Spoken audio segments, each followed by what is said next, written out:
As a reporter, I have a confession to make. I should have pushed harder earlier for more information about Joe Biden's mental and physical well being and any signs of decline. Well, he would like to apologize to you. He wants your forgiveness. Wall Street Journal had a blockbuster story yesterday. Get this. Apparently, Joe Biden, from day one, was mentally and even physically incapacitated and unable to fulfill his duties as president of the United States. I know. It's earth-shattering, isn't it? And get this, even further, staff members of the White House covered it all up. I know. Who would have thought? According to this article in the Wall Street Journal, meetings were delayed or postponed or truncated if he was having a good day versus having a bad day. And this meant that his defense secretary, Lloyd Austin, his treasury secretary, Janet Yellen, often went great lengths of time without ever having conversations with them. This began in the first quarter of his presidency as early as March, just 2 months after he was sworn in.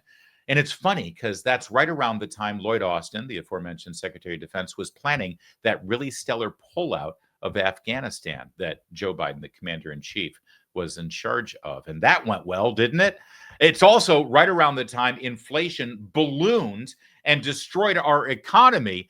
That would be your Treasury Secretary, Janet Yellen, working with the President of the United States on our economic strategies. It's almost like the president is a complete and total fraud. And the Wall Street Journal is just now reporting on it. And anonymous people in the White House is just now admitting that they covered it up. Which brings us to, as always, the media. Because the media knew about it. The media saw exactly what you saw. They never asked questions. In fact, they did worse than that. They covered the whole thing up. And one member of the media, a former employee of CNN, Chris Cilizza, well, he would like to apologize to you. He wants your forgiveness.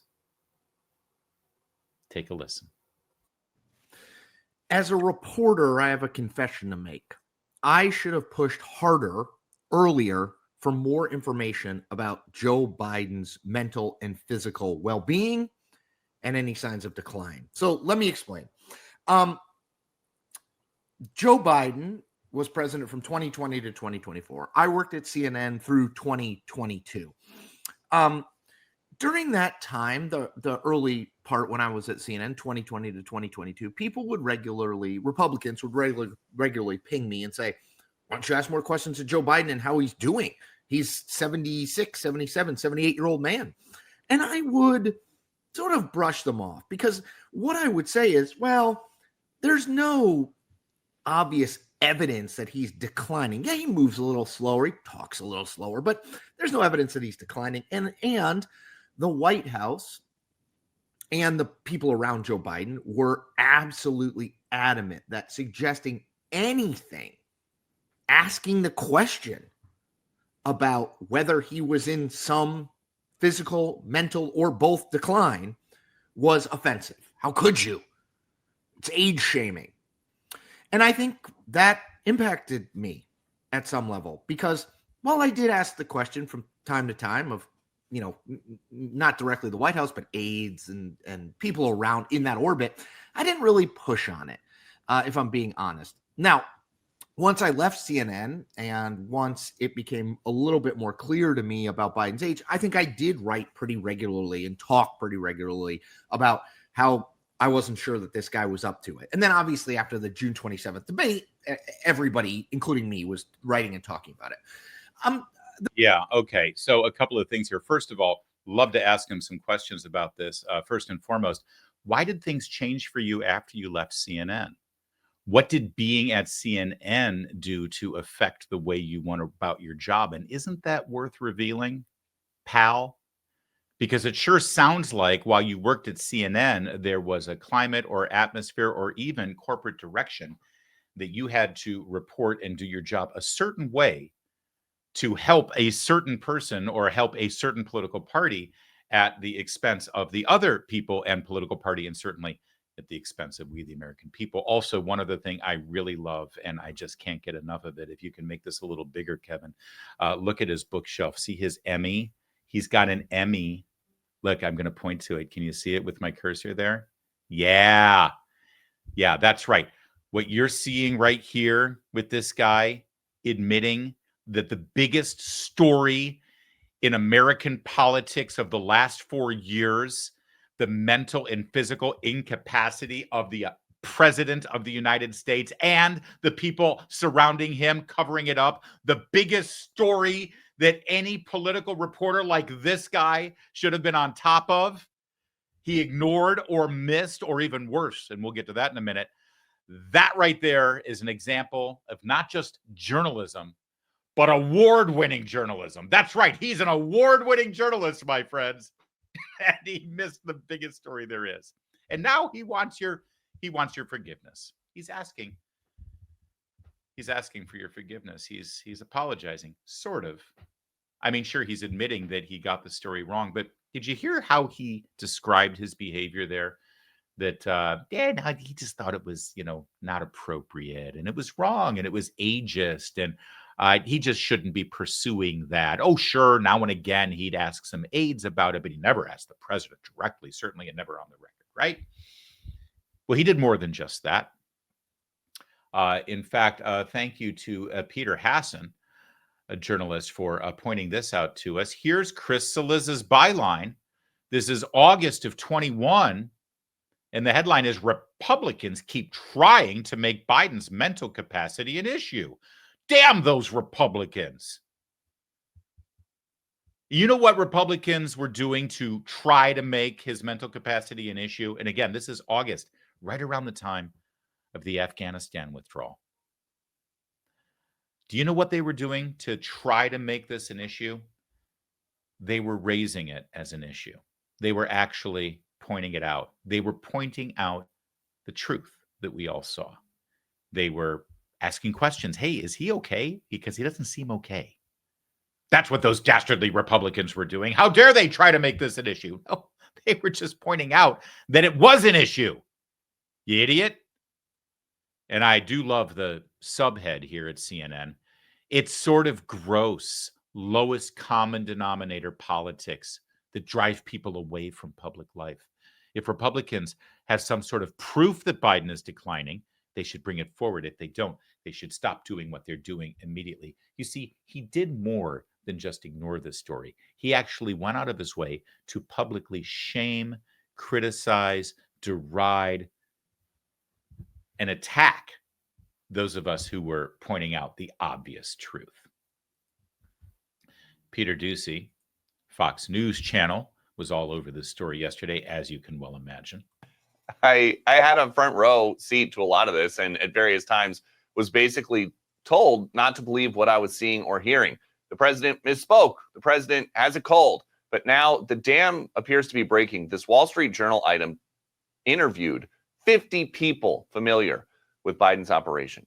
And it raises a lot of questions about who was making key decisions. Yeah. You mentioned the Afghanistan withdrawal. If the president was as diminished as this story makes it sound, that would be a huge problem. And it could explain why certain decisions were made that turned out to be catastrophic and why no apologies were ever made. To your point, Brian, when the cabinet met all 9 times, which is the least in the last several decades that a president has had their whole cabinet together in an entire term, there was a different item a few months ago where cabinet secretaries were being asked to submit their questions for the president behind closed doors in advance, and they were being told to keep it quick because the way that it worked was they would ask a question that was pre-screened, and then the president would have a card with the answer, even in a closed setting. And I hear a lot of the complaints about, and there was a bite in the open, why wasn't there more coverage of the president's age and acuity earlier? Well, a lot of the stories that you hear... You kept asking. I kept asking the whole time. And a lot of the stories that we would hear, that we would try to report out, are secondhand, but it's a lot of stuff like, you would hear from somebody on the staff or somebody that works at the White House. It looked like the president was falling asleep somewhere. Okay, hard to confirm that. But we have tape of him falling asleep at events, Peter, as recently as his most recent foreign trip. That's right. And again, and you were told, don't believe your lying eyes. You were told it was cheap fakes. You were told it was Republican dirty tricks. You were told all of those things. By the way, that's Peter Doocy, of course, his father, Mr. Doocy there on Fox and Friends. What bet did he lose where he had to wear that jacket on national television? I know it's Christmas time, but come on, man. How did the media cover this story? It's pretty clear. If you want to remember right, they didn't cover it. They covered it up. See, that's what the media does now. They don't cover stories. They cover up stories. They're propaganda. Joe Biden's stutter is his superpower. By the font, I'm guessing this is the New Yorker. He already knows how to face down a bully. See, if you say something, this is during the campaign, by the way, September 2020, Joe Biden has a stutter. Not only does he have a stutter, and that's why he, says stupid things and can't find words and mangles things. It's a stutter, don't you know? Of course, forget about all those videos that you've seen of Joe Biden 20 years ago when he was a senator and never displayed anything that looked like a stutter. No. It's just a stutter, you fascist, but it's also his superpower. How about this one? Joe Biden's stutter and mine. That was my favorite in The Atlantic, where somebody talked about his own stutter and how Joe Biden's so relatable because that stutter, that could be me. And he's so courageous and so brave for being up there with his stutter. The Hill. Are Joe Biden's gaffes related to a lifelong stuttering problem? Question mark. Can I just give you a hint? Whenever you see a headline in any kind of journalistic endeavor and they end the headline with a question mark, it means they have no idea what the hell they're saying, but they're writing this thing because they really wanted to write it. But they couldn't just definitively say the thing because even they recognized that the entire premise was bullshit. So let's just put the headline in the form of a question mark. Biden's stutter surges into the presidential campaign. Trump mocks and exaggerates the speech impediment. Biden embraces it as reflecting compassion. No, his brain was mashed potatoes. It wasn't a stutter ever. But this is what they did. They didn't just miss the story. It wasn't an oopsie, Chris Cilizza. You actively went out of your way to promote a lie and to invent lies and amplify lies because you picked sides. Never forget this one. This was, I believe, Nicole Wallace and MSNBC, I believe this was a week before the debate between Trump and Biden where, all pretense was erased and they couldn't pretend anymore. This was state-run propaganda without the state even having to run it, telling you that what you see is not real. There's a growing and insidious trend in right-wing media, broadcast, print, and social media. It is to take highly misleading and selectively edited videos of President Biden directly from Republican National Committee social media accounts, and then use those videos to spread messages virally to cast doubt on President Biden's fitness for office. Here is this headline from the New York Post, quote, Biden appears to freeze up, has to be led off stage by Obama at Megabucks LA fundraiser. The full video posted by Biden finance chair on Twitter shows something entirely different. Biden reacting to applause and then walking off stage with former President Obama. It comes less than 1 week after the New York Post made a cover out of another piece of deceptively edited tape, calling him meanderer-in-chief due to what they claim was Biden walking away during a skydiving demonstration during the G7 summit last week. The only problem is that the full video, which emerged almost instantly, shows Biden was going over to congratulate one of the skydivers who's cropped out of the video entirely. Both the articles are based on cheap fakes, videos of real events that are intentionally manipulated to fool viewers, released on an RNC opposition research social media account with zero independent fact-checking by these so-called journalists and spread throughout the right-wing ecosystem. And we would take the hand-wringing by right-wing media about Biden's mental fitness in videos intentionally manipulated to make him look unfit, maybe a little more seriously if they weren't radio silent about the repeated, glaring, and real mental lapses happening behind podiums and on camera on the part of Donald Trump.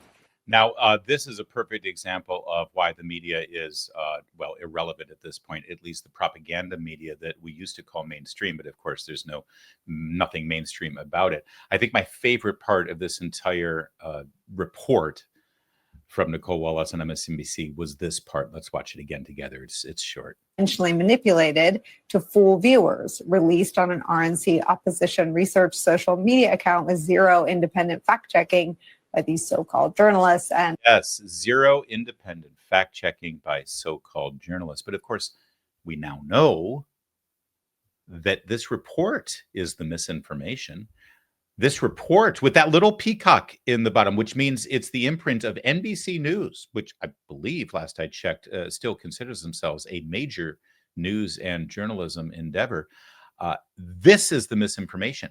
This is the lie, right? Wall Street Journal confirmed it in this report. Of course, we had it confirmed at the debate between Trump and Biden. Biden removed himself from the election because it was obvious what everybody saw, that he was incapacitated and unable to do it. And I want to remind you that this report was a week before that debate, days before that debate. And she's lamenting the fact that videos that we all saw with our own eyes were put out on social media platforms with zero independent fact checking. But this report, the actual misinformation, the actual lies, the actual propaganda, this report went through the entire fact-checking process that NBC News, in their vigorous editorial standards, demands. And my second favorite part of this entire report is this person right here, Nicole Wallace. She's still gainfully employed. She still works for NBC News. She still has her show. She still gets paid. After that embarrassment that you just saw. I mean, it's painful to watch, knowing what we know. It's painful. But she's still an employee in good standing. No, Chris Cilizza, we don't accept your apology. Sorry.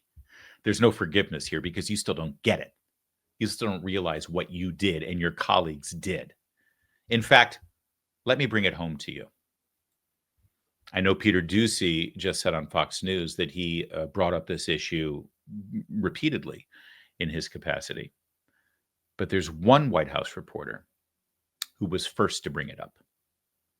He was first to bring it up courageously to President Biden's face. And you can tell by the era here with the masks that we're all wearing. Talk about misinformation. This was very early on. The pandemic was still raging.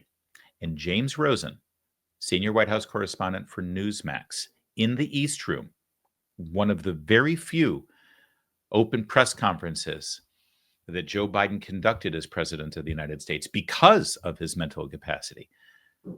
James Rosen asked the question directly to Joe Biden's face. I'd like to raise a delicate subject, but with utmost respect for your life accomplishments and the high office you hold. A poll released this morning by Politico Morning Consult found 49% of registered voters disagreeing with the statement, Joe Biden is mentally fit. Wow. Not even a majority of Democrats who responded strongly affirmed that statement. Well, I'll let you all make the judgment whether they're correct. Well, Thank so you. the question I have for you, sir, if you'd let me finish, is why do you suppose such large segments of the American electorate have come to harbor such profound concerns about your cognitive fitness? Thank you. I have no idea. And that was it.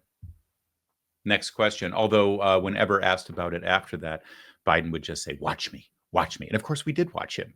And we continue to watch him. Saying watch me doesn't actually answer the question, does it? In fact, watch me forces the issue and begs us to continue to question whether he's capable, which he was not. Now, I share with you that moment with James Rosen, senior White House correspondent of Newsmax, and the question that he asked courageously, because that ain't an easy thing to do. And he did it incredibly respectfully. And he framed it within the context of a poll that had just been released that morning, showing the American people believed this. Here's a reporter asking the sentiment expressed in this poll based on what the American people believe. And shouldn't you, as President of the United States, respond to it? I show you this moment because this is the real problem with the media. From that point forward, James Rosen was not called upon by the White House press secretary for 2 years. For asking that question, James Rosen was ostracized by this White House's press shop and communications shop, but also by his colleagues. You see, he's a member of what's called the White House Correspondents Association. They're in charge of the briefing room. They're even in charge of the seating chart there and how things function. You know, this is the White House Correspondents Association. This is the group that does the annual show where they all get dressed up in tuxedos, give each other awards, and have a comedian come in and make fun of Republicans. You know what we're talking about. It's the White House Correspondents Association. And James is one of their colleagues. He's been doing this for over 25 years, I think, in Washington, D.C. He's a reporter. And his colleagues abandoned him.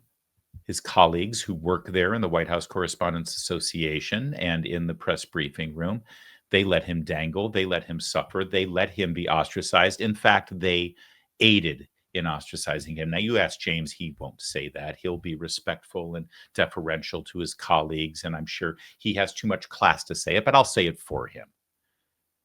The people who share space in the White House briefing room were more than happy to go along with the lie, let James get dangled out there and punished by the White House. They didn't stand up for him. You know what they could have done one day? They could have all deferred. And every time Karine Jean-Pierre said, okay, question from you there, NBC, they would have said, you know what? I'll defer to Newsmax today. I'll let James have my question. They could have done that, but they didn't.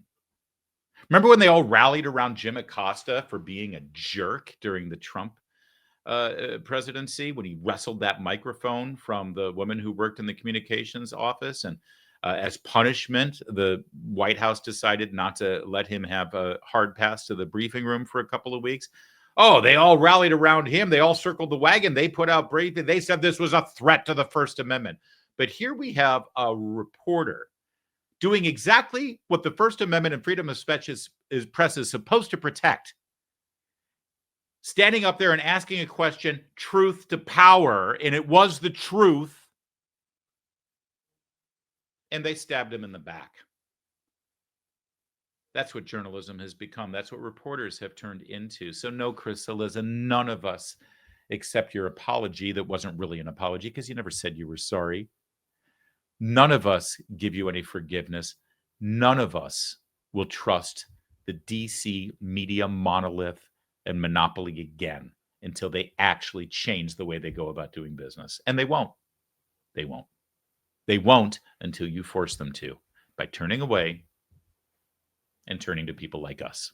Increased tariffs on our trade partners, tax cuts, regulation changes. I want you to learn why gold is a viable diversification tactic now more than ever. And Birch Gold, the only gold company I'll endorse, is releasing their ultimate guide for gold in the Trump era with a foreword by Donald Trump Jr. So that tells you something. Get your free copy along with Birch Gold's free information kit on gold. Just text my name, Larry, to 989898. The facts are this. The national debt continues to increase. Our interest payments on the national debt continue to increase. I mean, this is ripped right from today's headlines, literally. Gold is still your hedge against a weakened dollar, and Birch Gold still the company I recommend to help you convert an existing IRA or 401k into a tax-sheltered IRA in gold. So text my name, Larry, to 989898. Get your free copy of the ultimate guide for gold in the Trump era. That's written by with a foreword by Donald Trump Jr. There's no obligation, only information. Text Larry. The number is 989898. Do that today.